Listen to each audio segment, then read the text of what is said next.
I wanted to introduce John Clarke. So official science part is over. Now we begin transition to personal part, for so to speak after dinner part, and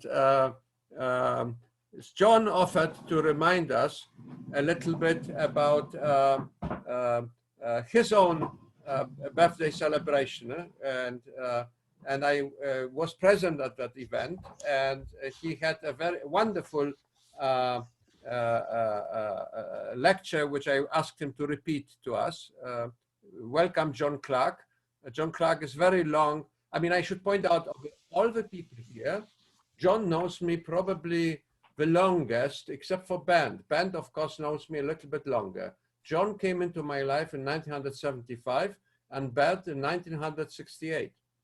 So that's so Bernd beats you, John. But I think you have a second oldest companion on the road. Correct? Right. Yes.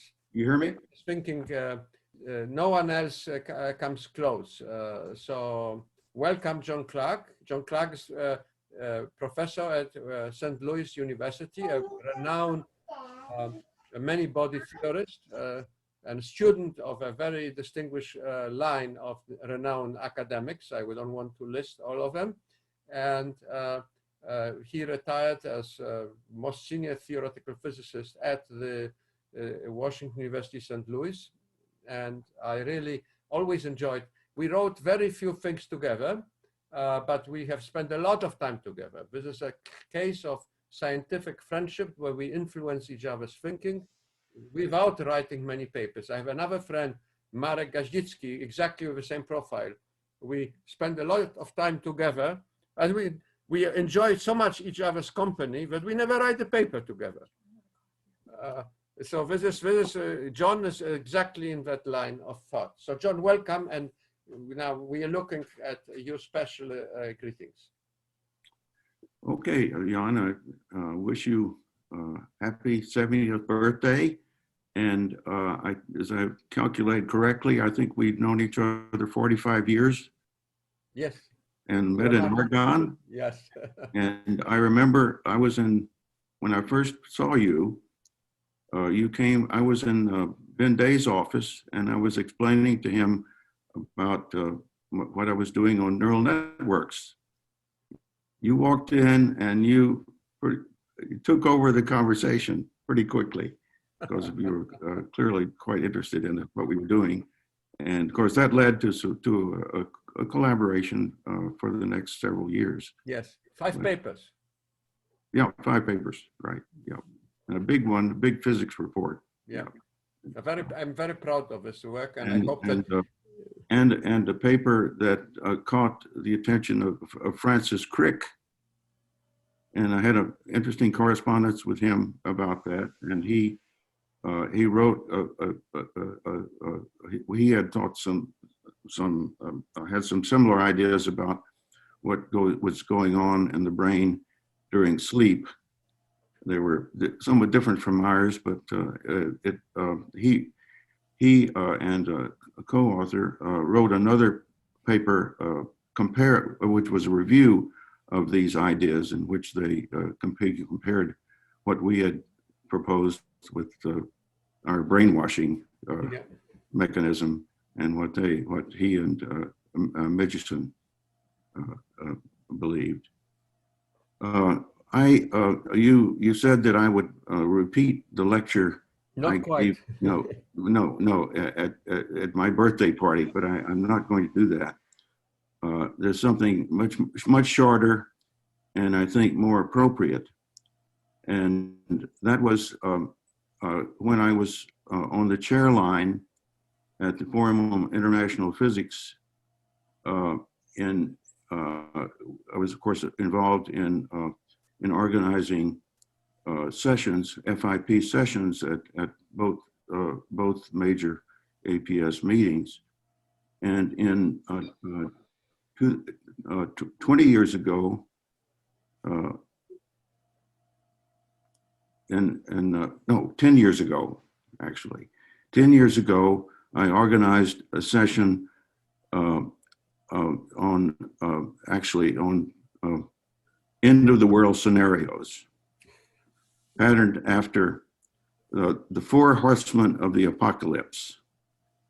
And so I'm going to show my introductory slides to that session. So if you will help me. So now I do screen sharing. Yes, go ahead. Okay.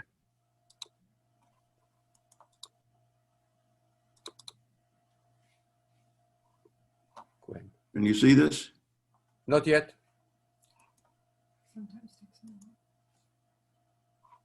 It takes a moment sometimes. Okay.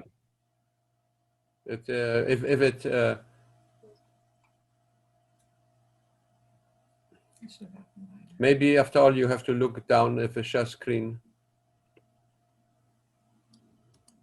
Look down at what now? Mm-hmm. I checked that you can share. I have you have permission. Yeah, but I did. Okay.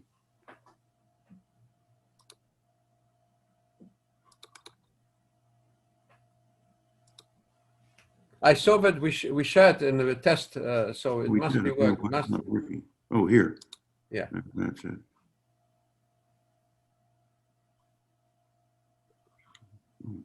It's always a little bit. Do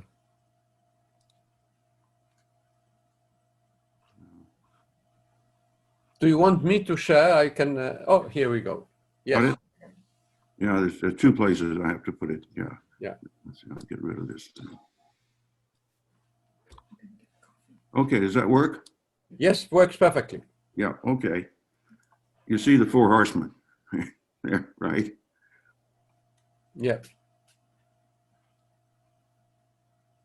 Okay, this is from the book of Revelations. At the end of time, the Lamb is opening the first four of the seven seals. And so we see white horse appears, and a bright red horse, and a black horse, and the fourth horse, that's the pale horse, pale rider. And these corresponded roughly to conquest, war, famine, and then a whole combination. Now, there's not a one-to-one correspondence with the disasters that I will describe, but it's close. But the motivation was of this session was that, well, physicists are curious creatures, and can, of course, naturally also fascinated with the end of the world scenarios. And they're also obsessive problem solvers, so they try to think about ways of avoiding these scenarios. Now, my approach to this was in terms of network theory. Well, the more complex a network, that is, the more nodes and the more links or connections between the nodes, the more things there are that can go wrong. And this is the dangers of globalism very much involved. More connections between units tend to move a network to an unstable dynamical regime, for example, chaos. And as we know, small causes can lead to large and unexpected consequences. Well, as I said, by extension, globalism is fraught with unintended consequences. Now, my motivation was that advances in complex network theory, their structure and dynamics, and statistical physics more generally, can give us fair warning of disasters that promise to afflict us.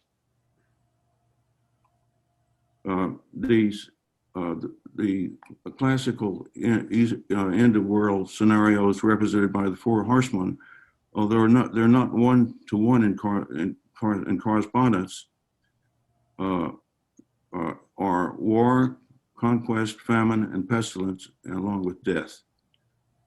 Of course, famine can have both environmental and economic causes.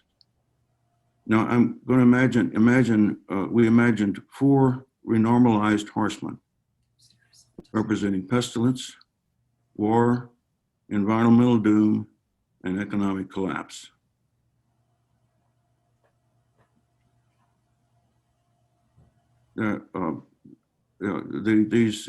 well, by design, as I said, the session was dominated by the theme of complex network theory. But there's the exception is a talk related to global warming, and an alternative would have been to evolving networks, for example. Of course, there are other scenarios that might be considered: giant meteor impact, proximity of a supernova explosion, hostile extraterrestrial invasion. But the horsemen are enough meat for the story. So the people that I invited to cover these 4 areas were first an overview of vulnerability versus robustness of complex networks, and that was a talk given by Mark Newman, who's a world-class expert in network theory. Of course, also very prominent on our mind at that point was pandemic spread and containment. And the emphasis here in the talk that was presented was on a propagation of disease through air travel. And of course, that was a very major factor in the current pandemic. And of course, during that time, of course, terrorist networks, terrorism was a threat similar to war. And the network analysis of terrorist networks, and that would be in the category of community detection, was represented by Kathleen Carley, who was a prominent person in that aspect of analysis. And then for counteracting global warming, John Katz from my own university gave a very enlightened talk. Probably the most popular talk of that time was given by Eugene Stanley, and this involved statistical analysis of economic crises. And of course, he's a sort of universal a computational scientist. And the session, I presented this overview at a press conference, which led off the APS meeting, and also in the session to introduce the talks and the session itself, which attracted a very, very large audience. I suppose it must have been about 200 people or maybe more. Back for a moment, to work with Jan, and very much related to this session was network analysis leading to small network phenomena, small world networks, and that's very much an issue in this discussion. Small world networks, which was given a lot of publicity in 1998 by Watson Strogatz in a Nature article. Jan and work with especially with Gwen Littleworth preempted that dramatic exposition by 10 years in an article that we published in Communicate and Computational Applications to Brain Science in 1986. Thank you, John, for remembering. Thank you, Gwen, for being a wonderful collaborator. And despite your Absolutely. science I showing think the basic it is actually true. analysis was Gwen's actually, so she should get the credit for that. We all sit here and watch it, so it's good that you remember, John. Yeah. I wanted to point out something which struck me when you were speaking.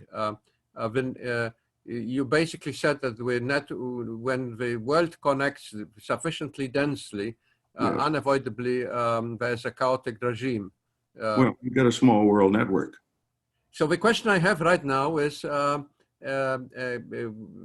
mean, obviously, COVID was happens to be the trigger now for a little bit of chaos. Can we imagine quantifying this? I mean, how maybe we should keep the world not, you know, there's a tendency to connect more and more and more. More and more, yeah, and it's going to be disastrous. So we should actually say, set limits, creating a little bit of isolation. In other words, just as we isolate ourselves in our homes right now, we Yes, should right. actually. It's the same analysis, the same problem. So isolate towns a little bit more. Don't make it so strongly connected. Basically. Well, dense cities are the real. Well, of course, you see it in New York. 1/3 of the cases in New York. New York has 1/3 of the cases of the country and 1/3 of the deaths. The New York City area, metropolitan New York, and it exceeded the rest of the country. So we should actually introduce a measure of networking and transit to chaos, and when one comes close to it in a particular domain, social domain, actually, one should stop. That's right. By policies with further continuation. I mean, it's a nice paper to write if it has not been written yet. Yes. Yeah. It would be fun. Hey, Gwen? She's.